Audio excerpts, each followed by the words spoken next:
O número de infectados pelo novo coronavírus cresce a cada dia e com isso muda a rotina também de condomínios. Os síndicos que já estavam tomando medidas para evitar a propagação do vírus no condomínio devem redobrar os cuidados e a comunicação entre os moradores. Nós conversamos agora com um advogado especialista em direito imobiliário, Dr. Roberto Bigler. Bom dia, bem-vindo, obrigada pelo seu tempo conosco aqui. Sou eu quem agradece. Doutor, o que os síndicos devem e podem, dentro das normas, fazer para colaborar nesse período da pandemia? Excelente. Primeiramente, aumentar, redobrar a higienização das áreas comuns. Isso é fundamental, né? Utilizando, por exemplo, álcool líquido em gel no hall dos elevadores, isso é fundamental. Principalmente cuidando da entrada de pessoas, restringir obras que não sejam extremamente necessárias nos edifícios, restringir o uso de áreas coletivas como academias, salas de ginástica, piscinas, salões de festas. Isso é recomendável porque se tiver aglomeração nessas áreas, pode aumentar a propagação desse vírus que, infelizmente, a virulência dele é muito elevada. Ô doutor, mas isso tudo são recomendações ou são determinações? Digo, se algum morador, porventura, não concordar com esse tipo de medida, ele tem poder de contestá-la ou existe amparo legal para que os síndicos façam isso? Sua pergunta é excelente, tá? E a primeira observação que eu coloco é o seguinte: o morador ele tem o direito de propriedade, logo, utilizar essas áreas é um direito dele de exercer a sua propriedade. Porém, todos os demais moradores têm direito à saúde. E quando a gente pondera a saúde ao direito de propriedade, naturalmente, a saúde ela tem primazia sobre a propriedade. Então, a própria norma constitucional garante isso ao síndico. O síndico tem o poder-dever de agir nesse momento. E vale a pena aqui lembrar também que existem algumas leis estaduais que já caminham nesse sentido, dando poderes ao síndico para proibir o uso dessas áreas coletivas. E também existe um projeto de lei no Senado Federal, ou melhor, já está no Congresso Nacional, já foi encaminhado para a Câmara dos Deputados, onde ali há a orientação para que o síndico restrinja a utilização dessas áreas. Então, no meu entender, e da maioria da comunidade jurídica, o síndico tem esse poder-dever de tomar medidas dessa natureza. Ok. E, doutor, a partir do momento que for confirmado um caso de Covid-19 entre os condôminos, como que o administrador deve proceder? Perfeito. A primeira coisa, obviamente que a pessoa que sofre de uma doença dessa natureza, né, em tempos normais, ela teria direito à intimidade de não revelar para ninguém que está com essa doença, naturalmente. Ocorre que estamos num momento pandêmico, num momento atípico, em que, infelizmente, esse direito à intimidade que a pessoa tem de reservar para si a notícia da doença, ela vai ter que compartilhar com o síndico. Ela tem que fazer isso. E, nesse momento, o síndico também deve compartilhar com os demais moradores que naquela localidade, naquele condomínio, por exemplo, como é o nosso caso, existe uma pessoa infectada por essa doença. E também aí vale o mesmo princípio. O direito da saúde dos demais tem que prevalecer sobre o direito de intimidade daquela pessoa. E com isso, o síndico pode, por exemplo, aumentar a higienização no local onde aquelas pessoas moram, por exemplo, que estão infectadas. Claro que o síndico não deve expor o nome dessa pessoa, para obviamente não causar um constrangimento a ela. Se o síndico exacerbar, ou melhor, ele comunicar aos demais condôminos quem é a pessoa que está infectada, nesse caso ele pode estar abusando do direito dele de comunicação. E é possível impedir a saída da pessoa do prédio? Existe poder para isso, doutor?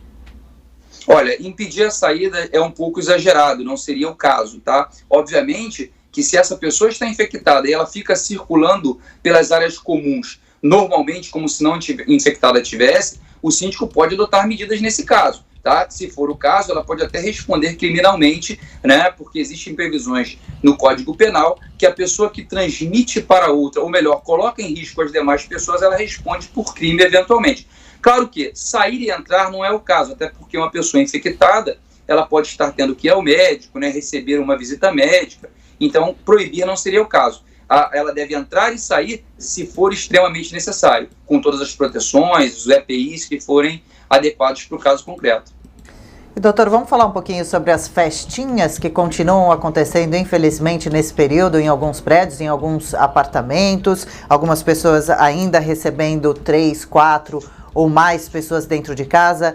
Nessa situação, podem ser aplicadas multas, algum tipo de advertência, ou o próprio porteiro, através de orientações do síndico, pode começar a proibir a entrada de muita gente no mesmo local? Perfeito, e é recomendável que isso se faça, tá? Veja bem, nós estamos numa época muito delicada, e se a pessoa, o morador, resolve fazer uma festinha dentro de casa, ela pode estar recebendo as pessoas infectadas, ou até mesmo pessoas que sejam assintomáticas e continuem e possam propagar esse vírus. Então, o síndico pode e deve restringir, sim, tá, a quantidade de pessoas que frequentam aquela unidade. Isso é muito tranquilo. E se houver dispositivo na convenção ou no regimento interno do condomínio que tenha uma penalidade para isso, o síndico pode aplicar uma multa. E mesmo que não tenha, se for o caso, e esse condômino que recebe pessoas, faz as festinhas, como você muito bem colocou, continua desrespeitando a advertência do síndico, por exemplo, ele pode ser interpretado como um condômino antissocial e há previsão legal no Código Civil, inclusive para afastamento dele do condomínio. Claro que tem que ser respeitado um quórum para deliberação, existem os requisitos legais para tal, mas há essa possibilidade sim. Doutor, queria falar um pouco com o senhor sobre inadimplência, né? É natural que nos condomínios haja um aumento da inadimplência, muitas pessoas não consigam pagar as parcelas desses meses agora em que há a paralisação da economia por causa da pandemia. Nesse caso, houve alguma mudança na legislação nessas últimas semanas, nesses últimos dias em relação a isso? Alguma flexibilização de prazo? É possível esperar renegociação, ou seja, um pagamento do condomínio mais para frente? Enfim, quais as mudanças, doutor? Houve mudanças ou não? Vitor, excelente a sua pergunta, tá? E já cabe aqui destacar que não houve mudança alguma. E vai aqui uma advertência, tá? A cota condominial, a obrigação de pagar condomínio, ela difere das obrigações comuns. Ela é um rateio de despesas. Então, nesse momento, infelizmente, mesmo sabendo que as pessoas estão em dificuldades financeiras, né? A gente sabe o cenário que isso está causando nos empregos e nas empresas em geral, a pessoa não tem um direito de renegociação no que tange ao condomínio. Porque se eventualmente ela deixa de pagar, por exemplo, isso vai impactar no pagamento dos salários dos funcionários, nas obrigações que o condomínio tem, no que o condomínio tem. Então, naturalmente, quando se fala de cota condominial, não se fala de renegociação, como a gente ouve falar nos aluguéis, nas mensalidades escolares, é um pouquinho diferente. A natureza jurídica da obrigação condominial, ela é diferente. Doutor, alguma orientação extra que a gente não tenha conversado aqui na nossa entrevista para deixar de recado para boa convivência nos condomínios? Ah, com certeza. Diálogo. Diálogo. A gente precisa conversar com as pessoas. Eu acho que agora as pessoas, e o síndico principalmente, né, que é o grande representante desse condomínio, ele deve estar atento ao que está acontecendo no seu condomínio, deve conversar em casos, por exemplo, como uma festa, pessoas que queiram burlar essas regras que são necessárias nesse momento, o síndico deve dialogar e os condôminos entre si também devem dialogar. E aproveitando aqui o gancho, uma última orientação. Os síndicos têm que ter atenção ao fluxo de caixa. Porque, veja, naturalmente a inadimplência pode aumentar, então ele tem que ter uma austeridade, um controle muito austero do fluxo de caixa, porque naturalmente existem funcionários trabalhando e essas pessoas têm que receber o seu salário, né? Os porteiros, os auxiliares de serviços gerais que agora, nesse momento, estão trabalhando para que as pessoas possam ficar nas suas casas. Perfeito, muito obrigado. A gente conversou com o Dr. Roberto Bigler, advogado especialista em direito imobiliário. Boa quarta-feira, valeu pelos esclarecimentos e até uma próxima, espero que em breve. Para todos nós, eu quem agradeço. Um forte abraço.